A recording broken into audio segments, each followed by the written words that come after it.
Hello साथियों, कैसे हैं आप सभी लोग। आशा करते हैं आप सभी लोग अच्छे होंगे और अपनी पढ़ाई कर रहे होंगे। तो प्रिय विद्यार्थियों, इस वीडियो में हम बात करेंगे अर्धवार्षिक परीक्षा 2025-26 की जो होनी है। कई विद्यालयों में हो भी चुकी है, कहीं पे भी होनी है। तो आप लोग इस पेपर को देख लीजिए, तो आपका पेपर बहुत अच्छा हो जाएगा। चलिए यहाँ पर देखते हैं। यहाँ पे 9 यानी 9th क्लास का मैथ का ये पेपर है। तो ये भी कितने नंबर का होता है? 70 नंबर का। 30 नंबर आपको थ्योरी में प्रैक्टिकल के दिए जाते हैं, 30 नंबर, और थ्योरी में 70 नंबर। चलिए यहाँ पर देखते हैं पहला प्रश्न। निम्नलिखित में से सही उत्तर लिखिए। तो प्रत्येक परिमेय संख्या होती है, तो प्रत्येक भी जितनी भी परिमेय संख्याएं होती हैं वो कैसी होती हैं? एक पूर्णांक होती हैं, कि एक अपारमेय संख्या होती है, कि एक पूर्ण संख्या होती है, कि एक वास्तविक संख्या होती है। तो भाई वास्तविक संख्याओं में सभी आ जाएंगी, परिमेय अपरिमेय और सभी। तो यहाँ पर हम लोग लिख सकते हैं एक वास्तविक संख्या, ए रियल नंबर। अगला देखते हैं। 0.2 और 0.5 का योगफल कितना होगा? तो ये होगा 0.2 प्लस 0.5, तो ये हो जाएगा 0.7। 0.7 को ही साथियों हम लोग लिख सकते हैं, दशमलव हटाएंगे, नीचे एक जीरो बढ़ाएंगे, तो 7/10। तो ये हो जाएगा राइट आंसर। नेक्स्ट देखते हैं क्वेश्चन। यहाँ पे 20 क्वेश्चन देखिए तो ऑब्जेक्टिव आएंगे और 50 नंबर थ्योरिकल के। 0.23 और 0.22 बार लिखा है, इस पर रिकरिंग लगी है, इसका मान पूछा गया है। तो आप लोग इसको कैसे लगाएंगे? तो इसको जोड़ देंगे, 3 2 5 2 2 4, 0.45 बार। अंडर रूट 20 गुणे अंडर रूट 5 का मान कितना होगा? तो 20 और 5 की गुणा कर लेंगे, तो ये हो जाएगा एक में अंदर 100 हो जाएगा, 20 पंचे 100, 100 का वर्गमूल आएगा 10। अगला देखते हैं 7 की घात माने 1/2 यानी अंडर रूट 7, और अंडर रूट 8 लिखा है, तो इसको एक में मिलाएंगे तो 8 सत्ती कितना हो जाएगा? 56 अंडर रूट यानी 56 की घात 1/2 हो जाएगा। यही राइट आंसर हो जाएगा। यहाँ पे कह रहा है इसके हर का परिमेयकरण कीजिए।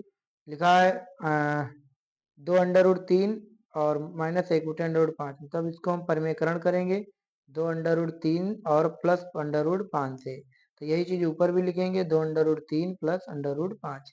तो ऊपर तो ऐसे ही रहेगा, नीचे a minus b a plus b हो जाएगा। ए स्क्वायर हो जाएगा तो 2 दूनी 4 × 3 = 12 हो जाएगा, और -5, 12 में से 5 जाएगा तो कितना बचेगा? 7। तो इसका राइट आंसर यही वाला हो जाएगा। x बराबर 2 प्लस √3, तो x प्लस 1/x का मान हमको बताना है। तो यहाँ पर इसका राइट आंसर कितना होगा देखेंगे। तो एक तो हो जाएगा 2 प्लस √3 और 1/x। 1/x का करेंगे, 1/x को सॉल्व अलग कर लेंगे। यहाँ पे इस तरीके से होगा। चलो लिख लेते हैं पूरा इस तरीके से, प्लस 1/2 प्लस √3, और इसको अलग ही सॉल्व कर लें पहले। 1/2 प्लस √3, यहाँ इसकी गुणा करेंगे 2 माइनस √3 से, तो ये हो जाएगा 2 दूनी 4 -3 1 बचेगा। तो इसका आएगा 2 प्लस √3 और उसका आएगा 2 माइनस √3। तो ये माइनस √3 प्लस √3 कट जाएगा, 2 2 आएगा 4। कौन बहुपद है इनमें से जिसकी घात ये वाला बहुपद है? इसमें देखेंगे टी की घात 1/2 लिखा है, तो ये नहीं होगा, क्योंकि चर की घात एक ऋणात्मक पूर्णांक होना चाहिए, यानी धन। यहाँ पे भी रूट लगा है, यहाँ पर भी रूट लगा है, तो ये नहीं होंगे। बहुपद की घात कितनी होगी? सबसे बड़ी जो घात होती है वही बहुपद की घात होती है, डिग्री होती है। तो यहाँ पे राइट आंसर 5 हो जाएगा। नेक्स्ट प्रश्न देखते हैं साथियों। 99 का स्क्वायर माइनस 98 स्क्वायर का मान कितना होगा? तो आपने एक फार्मूला पढ़ा होगा, ए स्क्वायर माइनस बी स्क्वायर बराबर एक ब्रैकेट में माइनस बी, एक ब्रैकेट में प्लस बी। तो इसको सॉल्व कर लेंगे। एक ब्रैकेट में बस 99 98 को जोड़ देंगे, एक में 99 98 को घटा देंगे। 99 में से 98 जाएगा तो एक बचेगा, और 99 से 98 को क्या करेंगे यहाँ पे? चलिए यहाँ पर देखते हैं फिर। 99 98 को जोड़ लेंगे तो 9 8 17, हासिल चला 1 9 9 18 1 19, तो 197 इसका राइट आंसर हो जाएगा। बढ़ते हैं अगले प्रश्न की तरफ। X square minus 4x minus 21 का मान कितना होगा? तो इसको सॉल्व करेंगे, इसके गुणनखंड करना है। तो 7 क्या 21, माइनस का 7x माइनस का 4x और माइनस का 21 कॉमन ले लेंगे। नहीं, यहाँ पे प्लस का 4 होगा, 7 में से 4 जाएगा तो ये 3 बचे, गलत हो गया। एक्स स्क्वायर माइनस 7x और प्लस का 3x और माइनस का 21। अब इसमें कॉमन लेंगे x, तो एक ब्रैकेट में हो जाएगा x माइनस 7, और इसमें प्लस का 3 कॉमन ले लेंगे तो x माइनस फिर से 7, तो एक ब्रैकेट में x माइनस 7, एक ब्रैकेट में x प्लस 3।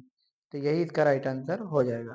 एक सच का समीकरण क्या होता है? तो देखो, एक सच पर y जीरो होता है और वाई एच पर एक्स जीरो होता है।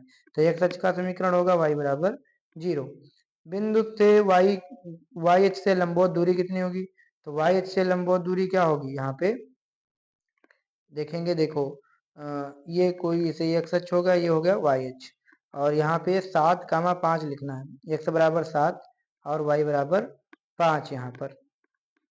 तो करा वाई एच से लंबवत दूरी कितनी होगी? तो एक्स एच पे हमको 7 चलना है और वाई एच पे कितना चढ़ना है? 5। तो यहाँ पर मान लिया बिंदु हुआ 7,5।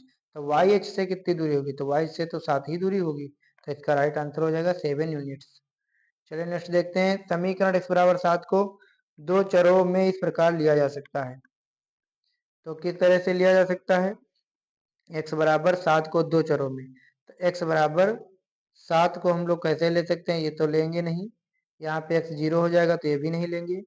यहाँ ये देखिए x plus zero, x plus one और वाई बराबर 7, ये भी नहीं ले सकते। यही होगा हमारा कि x plus zero into y, मैंने वाई जीरो हो जाएगा यहाँ पे, तो x बराबर कितना आ जाएगा? 7। यानी समीकरण लिखिए x प्लस जीरो वाई और बराबर 7। मैंने वाई जीरो से गुणा होगी तो ये तो जीरो हो जाएगा, तो x का मान पुनः 7 आ जाएगा। चलिए नेक्स्ट देखते हैं क्वेश्चन 15 नंबर। यदि a plus B plus c बराबर जीरो हो तो a cube plus B cube plus C cube का मान बताइए। तो क्या होगा फार्मूला? फार्मूला होता है A cube plus B cube plus C cube बराबर, यहाँ पे होता है A plus B plus C और इंटू, नहीं, पूरा सूत्र होता है A cube plus B cube plus 3ab plus C के, 1 मिनट, प्लस सी क्यूब और यहाँ होता है माइनस 3abc और बराबर होता है A plus B plus C और भी सूत्र होता है इधर लंबा। अगर इसी को जीरो मान लोगे तो इधर पूरा जीरो हो जाएगा और ये उधर जाएगा तो ये काहे का हो जाएगा? प्लस का हो जाएगा। तो 3abc बराबर में आएगा। अगला दो चरों में रैखिक समीकरण के रूप होती है जहां ये लिखा है इसमें दो, क्या करा, दो चरों में दो चर होने चाहिए एक्स और वाई। तो दो चर होने चाहिए यानी ए जीरो नहीं होना चाहिए, ना तो बी जीरो होना चाहिए, सी भले ही जीरो हो जाए। देखिए ए जीरो नहीं होना चाहिए और बी जीरो नहीं होना चाहिए। वह बिंदु जिसकी कोटि 4 है और जो वाई एच पर स्थित है। कोटि 4 है, आगे होता है भुज और एक होता है कोटि। पहले भुज फिर कोटि, भुज माने एक्स और कोटि माने वाई। तो वाई बराबर 4 लिखना है यहाँ पे, और वाई एच पर है तो ये वाई एच पर क्या होगा? एक्स बराबर जीरो, एक्स बराबर जीरो और वाई बराबर 4, तो ये हो जाएगा 0,4 पॉइंट। द एलिमेंट्स पुस्तक के लेखक कौन है? द एलिमेंट्स पुस्तक के लेखक कौन है? तो इसके भी लेखक कौन होंगे? शायद यूक्लिड होंगे, आप लोग इसको चेक कर लेना। एक पिरामिड के पार्श्व फलक कितने होते हैं? एक पिरामिड के पार्श्व फलक होते हैं, ये आप लोग देख लेना इसका। यदि 4,19 समीकरण इतने का एक हल है तो एक का मान बताओ।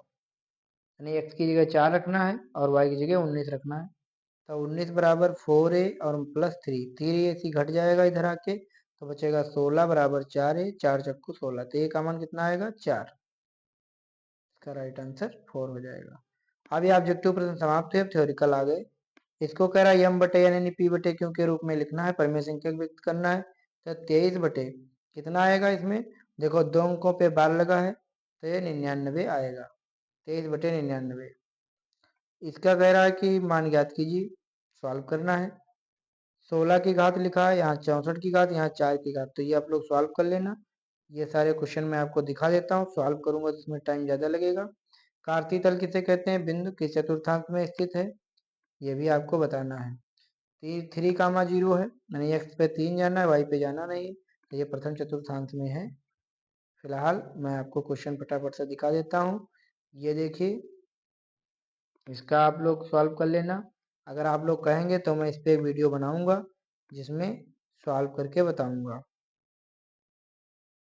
बाकी आप लोगों को मैं क्वेश्चन दिखा देता हूँ, आप लोग क्वेश्चन का देख लीजिए वीडियो को रोक करके और आप लोग इसको सॉल्व कर लेना।